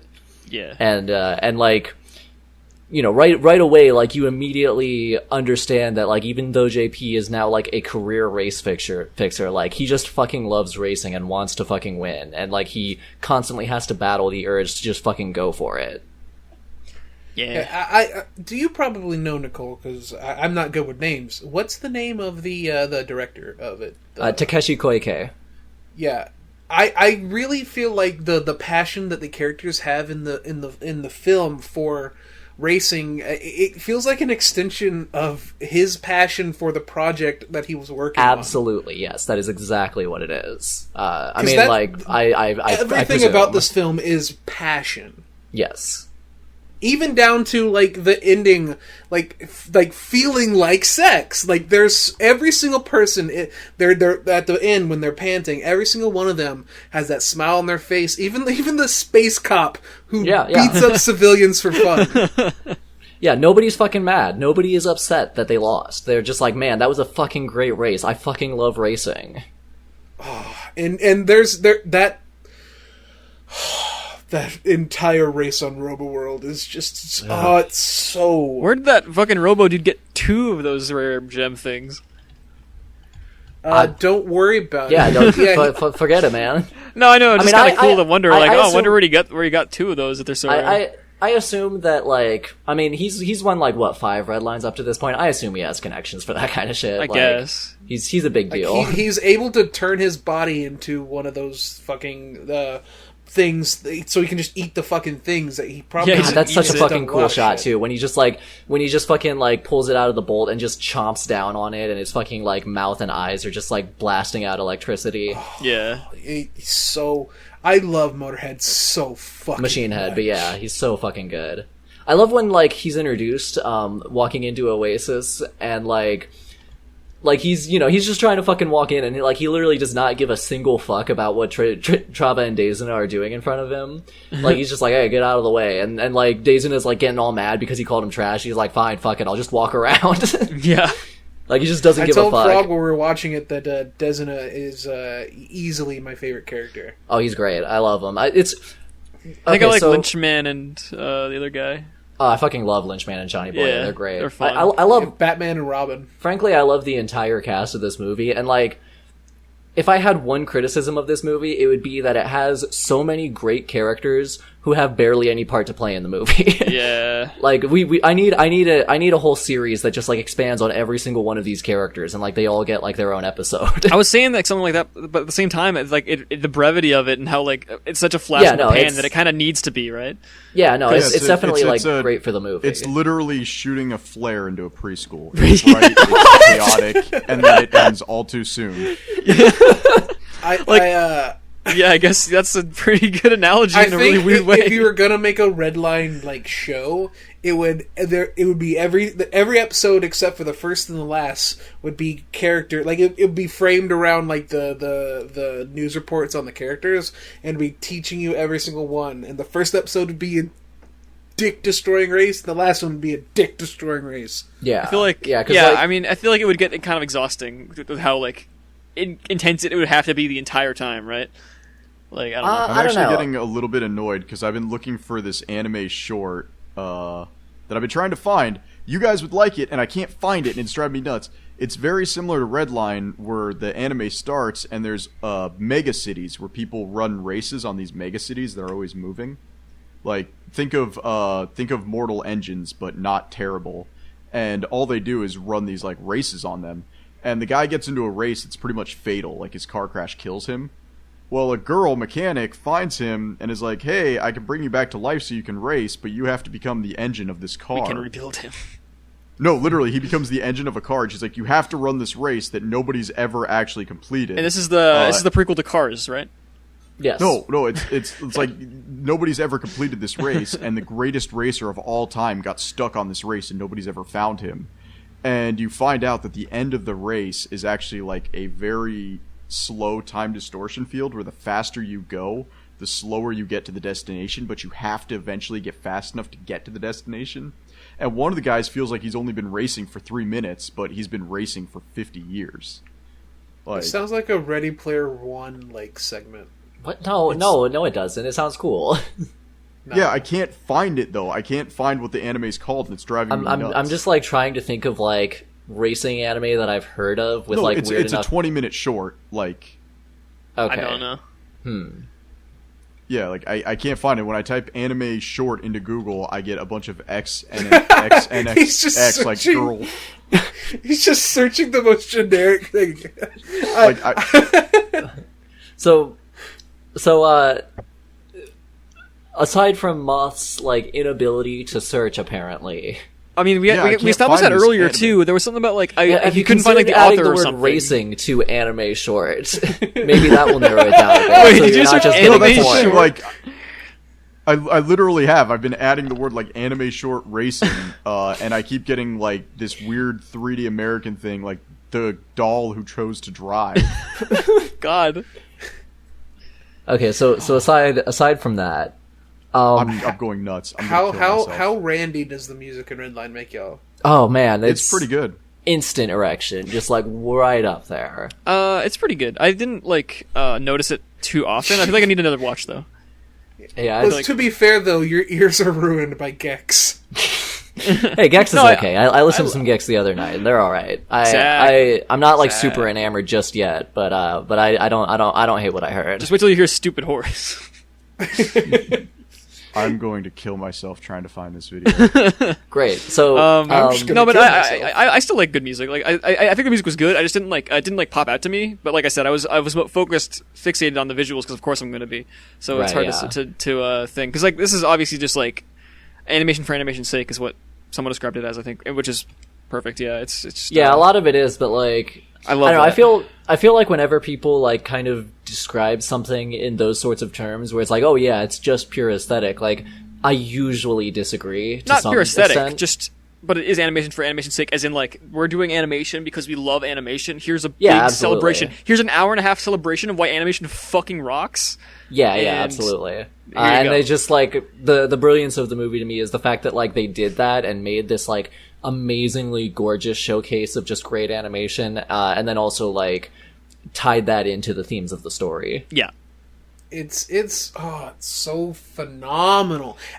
Every single time I've watched this movie, immediately I want to rewatch it. It's so, and it's not even like one of those things where, because there's tons of movies that I'll watch, and shows even, where you'll see it the first time and you'll enjoy it, and you'll see it a second or a third time and you'll see things that you didn't notice. Mm-hmm.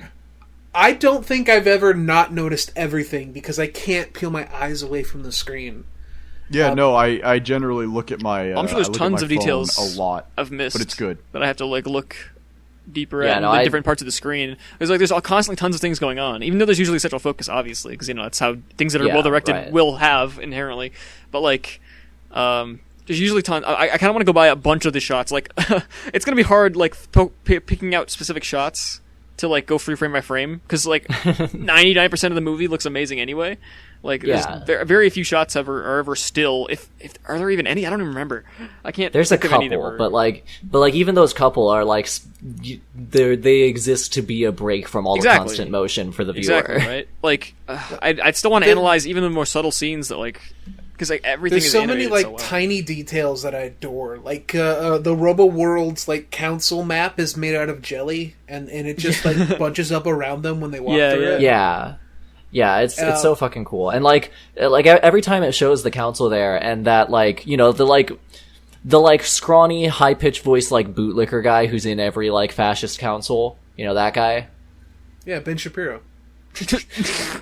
That's not how I would describe him. But, the guy who fires the hyper disintegrator cannon with the pipe. That guy, like, there's like a lot of detail put into just like his cat reacting to shit, even though it's just like there, like out of focus. Dude, when Machine Head's like giving his interview and he has his stupid Pomeranian, it's the best every single time. And the Pomeranian's just like, yeah, I'm happy, I'm here, I'm a dog. Yeah, and fucking like every scene just has like little shit going on in the background. Like the scene in Oasis where like Sonoshi and JP are talking, and there's just always fucking different like weird fish swimming around behind her and shit, like at all times, and like the food's moving and shit. Like every single scene, it's just got like every frame is packed. Speaking of that scene, whenever the guy who cries, I said his name earlier, Little Daisina. Whenever Daisina gets knocked back, and he crashes against like the waterfall. Oh yeah, like, Machine Head's already there, and he's just standing, and like they don't like, even though he's there, they don't address it. Until he walks through like a minute later. later. Comes out. Yeah. When fucking Daisina does that like sick fucking like pop the one knee up to block the punch, and then go into like a fucking horizontal fucking knee strike across the face, and just blast Trava straight into fucking Machine Head's metal chest. A racing anime has no business like having good fight choreography and animation. Well, it's also got good fucking kaiju fights. Funky boy. Funky boy. God, the naming. He is but a baby of the fascist kind. I didn't realize how I think Mike. I noticed it. Like I mentioned, like I didn't notice like the not swastikas on their arms until like halfway through the movie. And I laughed at how like completely non-subtle. It's great too because they're not swastikas, and they're also like a not R for Robo World. Yeah, it's just like then after I realized that, I noticed there was like the banner is like all over the walls at the same thing. Like this is like you couldn't be less subtle about it. And I love it. Yeah, no, they're maximum fash. My favorite moment of the film, and I expressed this to Frog when we were watching it. It's Funky Boy comes out of his cage and he's doing just fine, and the Robo-World leader's like, kill him quickly with the space laser. I don't want him to suffer. Yeah. And then he gets atomized down to a single atom, and he regenerates. And as soon as he regenerates, it cuts back to him. He's like, kill him now! Kill him now! God, I love how fucking weird and like gross the giant monsters in this movie are. Like they're both these shapeless masses of flesh that are just in constant motion. It's like a cloud and like they never with stay eyes. still. Like they're just like undulating at all times. The Robo-World's aesthetics of not just being robot people, but being like bio-robo fusion. Like everything about them is like weird, almost like eldritch combinations of robots. And yeah, like, when the troops are rolling out and they're like all getting into their vehicles, and there are just these like big like mechanical tendrils that go and like plug into their heads, and they like fucking scream as like lightning is shooting out of their eyes and shit. Even their space lasers are a combination of like the lens for the laser is a giant monster eye. Yeah, and like as they're going, as Lynchman and Johnny Boya were like going through the hallways, like there's like these fucking pulsating veins in the walls, and like the center bit that they like stopped at was like this weird fucking mother brain thing. I also love how Lynchman and Johnny Boy are just a combination of Batman and Robin and Beavis and Butthead. Yes, absolutely. Like I was thinking about that while watching it. Like, man, they were just really like, man, what if Beavis and Butthead were cool interstellar bounty hunters? This movie, man. And we're back. Okay. So what we died for a minute there. Redline is super cool and filled with super not cool fascist robot people. I mean, the fascist robot people are pretty cool, though. Yeah, they are pretty cool. That's what I love about this movie. I mean, it makes even those guys kind of likable, just in how goofy and cartoony they are. Yeah, I mean, you're not. Is Machine Head part of them? No, he's not. Anybody who can make Nazis likable is good, right, Mike? Like the deal with Machine, like. It seems like all of the Robo-World guys are like very specifically like they have been augmented for like military purposes, whereas Machine Head is a car. Yeah, he's just built himself into a car. He just is an F1. Machine Head is the prequel to Cars. Yeah, he really is. Nicole, this is your first and last appearance on this podcast. No, I have to come back to talk about Ishizoku reviewers after you watch that. But oh Jesus Christ, it's such a great movie. And if you've never seen, honestly, if you've never seen fucking, I almost called it Punchline again, because that's what I keep doing, because I'm autistic. If you've never seen Redline, what the fuck are you doing? I mean, I hadn't seen it. I was planning on seeing it. I just never got around to it. Yeah, because you were a fool. No, I wanted to. See, I get like why everyone hasn't seen it, because this movie, despite being one of the greatest things ever made negative money. That's crazy. Did it? To me. Well, yeah, no, it tanked. Oh yeah, it almost bankrupted Madhouse. Which would be a damn shame, because Madhouse and Mappa are the best companies. Oh yeah, well I mean they managed to recover by just making really good, successful TV anime afterwards. Yeah, too bad that most of them don't. Yeah. Good. I haven't watched much Overlord. I hear it's pretty good, and I know that it's very successful. Oh yeah, it's wonderful. It really bad. takes the isekai idea and spins it on its head. It's Overlord bad. No, Overlord's The great. only thing I watched like one episode, and I was like, yeah, this seems all right. What they actually put out after it was Kaiji, and that was amazing. So there you go. Yeah, well, and then of course they later went on to do season 1 of One Wait, Punch they put Man, out the Japanese season. alphabet? Shut the Yeah, fuck they up. created the Japanese alphabet. Yeah, that's how they got so successful afterwards. How do you think they recovered so much money? They had to literally like learn an entire country to read. Is that where kanji came from? Yeah, they went back in time, and that's how they invented time travel so that they could be the No, they creators did of invent kanji. time travel just before as soon as Redline was over, they went, bam, okay, we gotta follow this up. Oh, I know. What if all those squiggles we've been using, what if we give them meaning? They invented a language, and that was their follow-up. That's why they're still here. Yeah. So Yeah, one thing that I like about in regard to Robo World and the weird cyborg fascists is that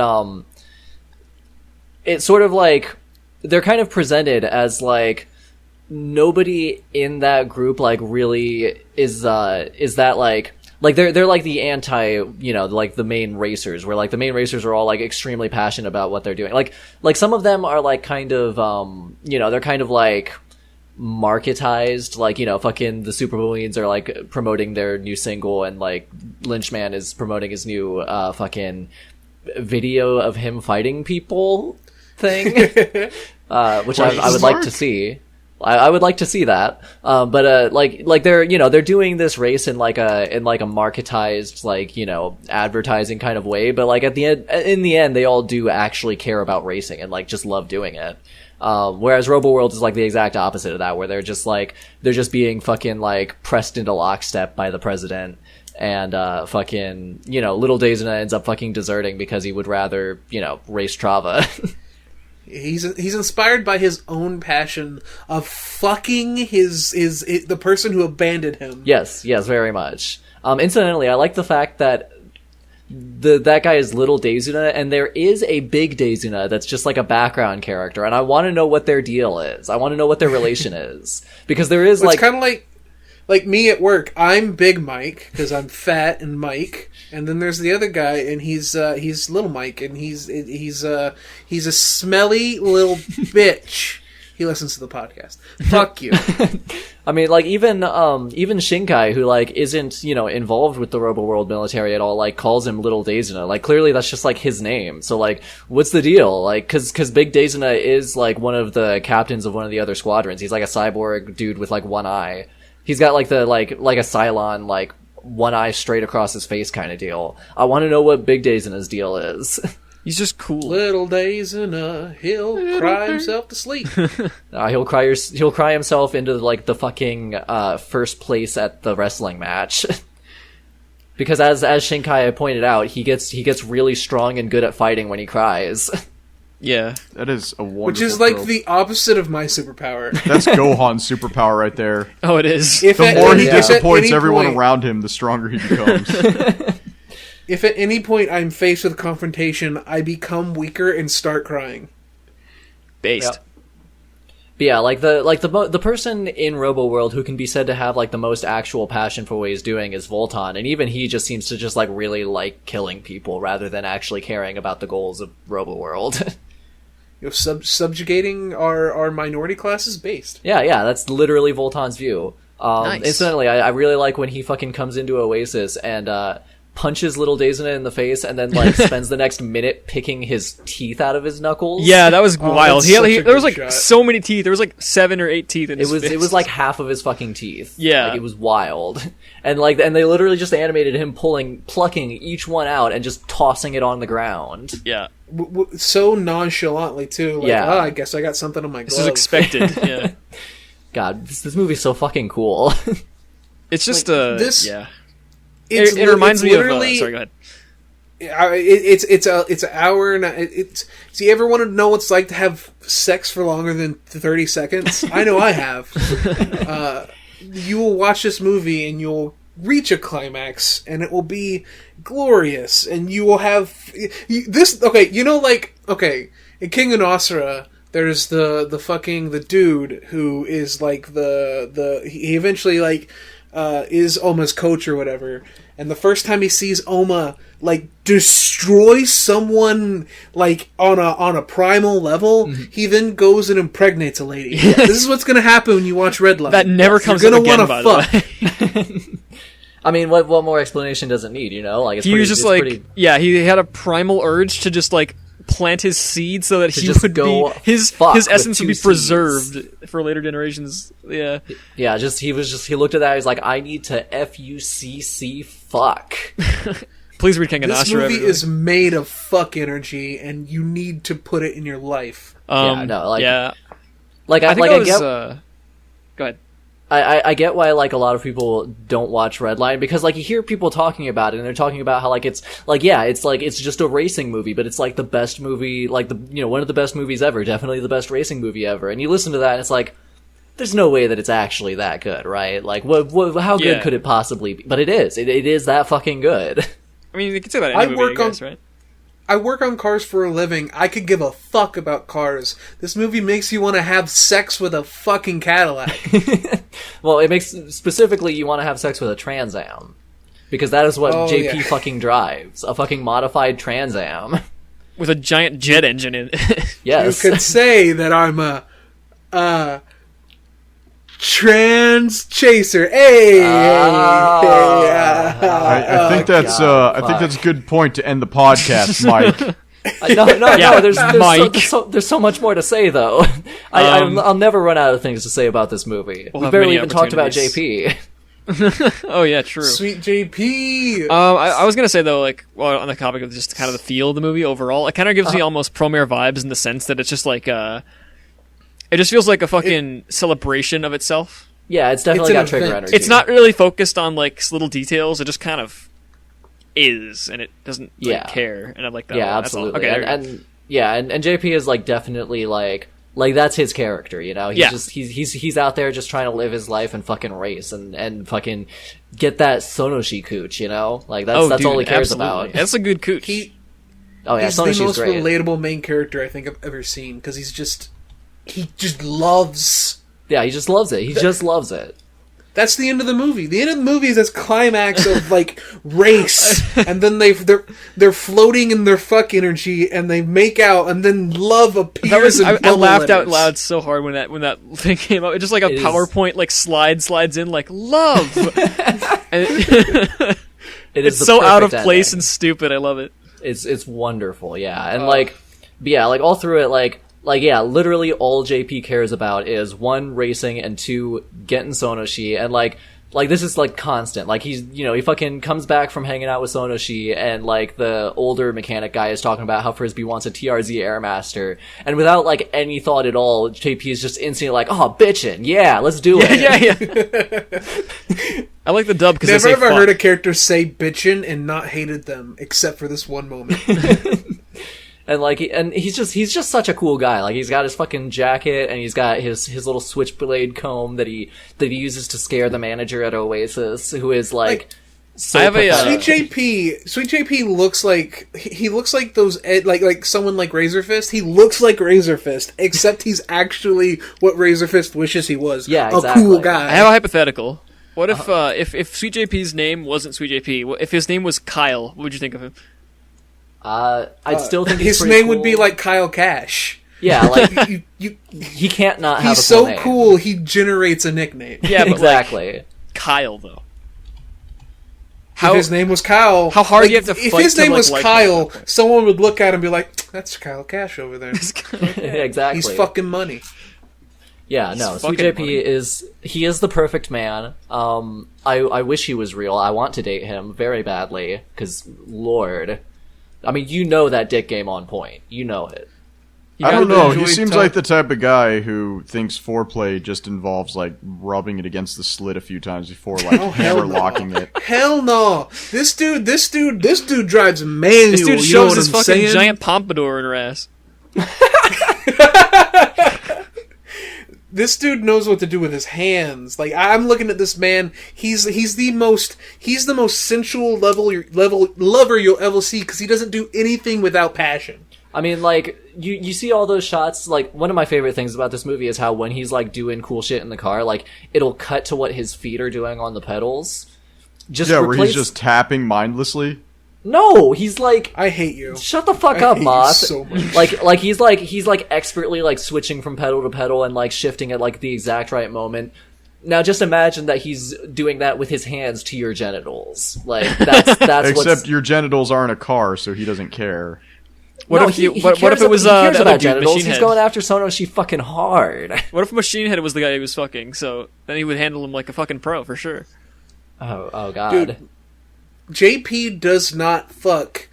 JP does not lay pipe. JP builds sewer systems, dude. That's terrible. I tears hate down what dams, you just you know? said. I hate what you said so much. That's awful. terrible. I think tears down dams is a better one because that way there's waterworks coming out every which way. Oh yeah, yeah. You know, he just kind that of you know that, like, you know, he and Sonoshi are gonna go home after that race, and that bed will be fucking drenched. No, it's not even that. It's just he walks into the room and it's just a tidal wave, like it's out of the. Well, yeah, I mean, that's what happened at Oasis. Invented the aqueduct in her pants. I mean, that's exactly what happened at Oasis. You know, JP showed up, and then everything went wild, and the water came rushing in. It's true. Yeah, that was just an analogy for the end of the movie that we didn't see. Yeah. That wasn't even like water. That was just literally goosh. Yeah, there was a bunch of like women on the other side of the wall just like waiting for something sexy to happen. They knew that he was coming. Yeah, exactly. And then they were. Oh yeah, then they were coming. Exactly. I made the joke first. I'll fucking kill you, you baby faced little twink boy. Yeah, yeah. I'll kiss you so fucking hard you'll fall in love with a man. What the fuck? That sounds pretty cool. Yeah, that sounds pretty raw. Dude, if I fall in love with a man, I want to fall in love already. Give me fucking some of that. But yeah, no, Redline it's the perfect movie. Sweet JP is the best protagonist. The ending is so good. I fucking love, like, in the lead up to the end when they're on that straightaway and like they're coming up next to Machine Head and Machine Head isn't like, you know, he's won like 5 of these, and he could, like, you could see him being like this, like, arrogant character who's just like convinced of his own superiority now and is like pissed off at the upstart. But he's genuinely terrified of losing? No, not even. Like, he's not even terrified. Like, he's not afraid of JP, but he's not like this condescending, like, oh, look at this upstart, like, piece of shit either. He's just like, oh, cool, you're making this a real race. Let's do it. He reaches into his own fucking guts to generate a tire because, like, it's real now. Yeah, like he is. Machine Head is ecstatic that this is now a real race, and he's not just going to win without thinking again. Like, he fucking wants it. And, like, you know, at the fucking end of it, like, he comes in second, and he's just there with that big fucking grin on his face going, well, that was interesting. But yeah, that's the kind of feeling that Redline really leaves you with. Yep. It's just a satisfying film. Yeah. I like that movie. And with that said, I think this has been resurrected We Hate Anime podcast. We had a scare there in the. I'm like, I'm burned out because, like, here's the thing. I water cooled my computer back in December, and I bought a couple of sketchy kits. Oh God, okay. Now I'm scared. No, it's not necessarily that the kits are sketchy. It's that I went ahead and got, like, the most kit-bashy kits that you can get. So, like, my motherboard is liquid-cooled now. Not just, like, the CPU, but the motherboard itself is liquid-cooled. Uh-huh. The RAM is liquid-cooled. I've posted pictures of it, like, the GPU is. And they're running one loop, and I don't think the pump is strong enough to fully get all the water through the GPU like it's supposed to. So when I rebuild this in December, I'm going to go ahead and run 2 separate pumps. But, I'm pretty sure I either killed the motherboard or killed one of the sticks of the RAM, and whenever I use any web browser now, it just... Like, if I use a web browser for more than 30 minutes, the computer kills itself. So I'm, like, desperately looking for this racing movie, and I just see my computer screen freeze. I'm like, oh no. Yeah, it sounds like you should probably replace one of those sticks of RAM, which RAM is pretty cheap, so that shouldn't, like, be a huge issue. I'm gonna run UBCD on it for a bit and figure out what's going on. Yeah. But yeah, despite our scare of almost losing an episode... A good episode, too. Really good episode. I want to thank, I want to thank Nicole for joining us. Yeah, you got anything to plug? Me. You want to plug something? Oh, yeah. Yeah, okay, so I'm going to trust Mike to, like, link this shit in the description. You will. I've got my Twitter is at @flattened_e. From there are links to my Twitch channel where I stream on Sundays, usually. When this goes up, the previous stream will have been on the past Monday because I'm recording this on Sunday right now. Yeah. But yeah, I usually stream on Sundays. Right now I'm working my way through the Doom series, which includes, Doom 2, I'm going through Sigil even though it's not technically official, Doom 64, Doom 3, Doom 2016, and Doom Eternal. Right now I'm on Doom 2, so, well, actually, probably not by the time this goes up, but whatever. As of time of recording, I'm on Doom 2. So yeah, I've recorded, or streamed stuff there all the time. I go through, like, entire series. After Doom, it's gonna be Resident Evil. I've also got my linked on my Twitter page is my blog as well, which I haven't been keeping up with lately because shit's been crazy, but I'm gonna start trying to keep up with it again. And I don't know, I might also give Mike the link to my YouTube if I feel like it, because I'm gonna try to start making YouTube videos again. Right now there's just like stream archives on there, as well as like some old videos that I did like a year ago. Nicole has one video that has more views than pretty much anything we've ever done. Yeah, I don't combined. I don't know really how good. that happened. Like I linked Mike and Frog, my Space Patrol Luluco video, which is like the one scripted and edited video I've done that I'm actually proud of. And like it was sitting at like less than 200 views when I linked it to both of them. And somewhere for some reason recently it fucking blew up and is now over 2K, and I don't understand. That's good. It's a fantastic it's cool. video. If you say so. Space Patrol Luluco is based. I think it was a good video. Space Patrol Luluco is very based, yes. My favorite anime.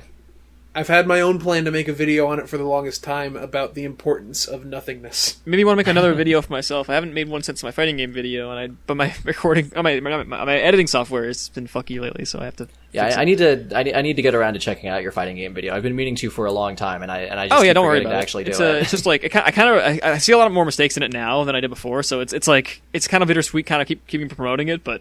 I mean, that's how it always goes. Like, I still see some mistakes in my Luluco video. Yeah, anyway. But yeah, and I'm working on a big project right now about Fire Punch, the Fire Punch manga. Yeah, you were saying. Oh, yeah, you mentioned that.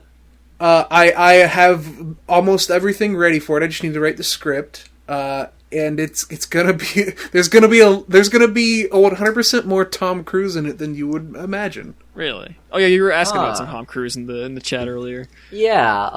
Are you going to use that they think I'm Tom Cruise video? Because you should. I love that video. Anyway, I'm going to use the Jonathan Colton song "Tom Cruise is Crazy." Oh yeah, I mentioned that, and then I forgot to actually link it to you. I think we got to wrap up. But yeah, I guess follow Twitters, and that's do the thing. Yes. It's all gonna be in the description. Join us. You too could be like Nicole. I'm not gonna promise that because you're probably not interesting. Nicole is, thankfully. Jeez. But please join us. Tell us what you think in the comments. We want to know. Did you watch Redline before you even listen to this podcast? If you didn't, you're a fool. But if you did, welcome to the club. You're a cool guy. Yeah. Also, Deck got back Mike, to me. Mike cut out, right? Like, it's not just me. Mike cut out, right? No, he didn't cut out. No, you're me. fine. It's all good. Deck got back Buff's to me. just like having a conniption. So apparently, there's a bunch of different terms. Seizuring on the floor. But yeah, There's I guarantee that watching Redline will make you like at least 50% cooler, and it'll also make whatever genitals you have bigger. Definitely. Bigger and clit. your chances of having sex will increase by 15% at least. At the very least. So I got back to debt. So there's a bunch of terms. So the one I was thinking of was balls in the ass, and that was booyah. I was thinking of that. It was booyah. What? Frog, I need you to go lay down. Isn't that what Cyborg says all the time? Booyah! Yeah. Whenever he does that, he's imagining himself lays putting his pipe balls. with Jinx? Putting his someone's balls in ass. Raven's ass. Yeah, and Raven's No, ass. Jinx. No, It's it's Beast Jinx's Boy. ass. Oh, true. It's Jinx's Beast ass. Boy and Raven, Jinx and Cyborg. Yeah, that's Okay, like it's been a long time It's since I rare watched for Teen me and Titans. Moth to be on the same page, but this is an Well, important. no, like, here's the thing. Raven and Beast Boy is like, it is a cartoonized version of my wife and I when it comes down to ships, because you have this complete garbage human being that just lounges around, weakest member of the team, complete trash compactor, and then you have the strongest, awesome, like, goth, big titty goth GF, and that's Raven. Like, I'm gonna nail that ship to a friggin' wall forever. A reminder that Moth is the one of us that has the most self-esteem. I'm also the only Thank you one guys married. for joining us. I mean, you might be married, but I think I'm having more sex than you, and I'm having none. Jesus. Oh. I mean, can't really talk about it because it involves a pacifier, so, you know. So yeah, this Thank has you, been... everyone, for joining the We Enjoy Being Pegged podcast. Yeah, Yes, Mike's about to booyah me over in the corner. I'll see you guys later. Yeah, this has been a mistake. そんな優しくしないで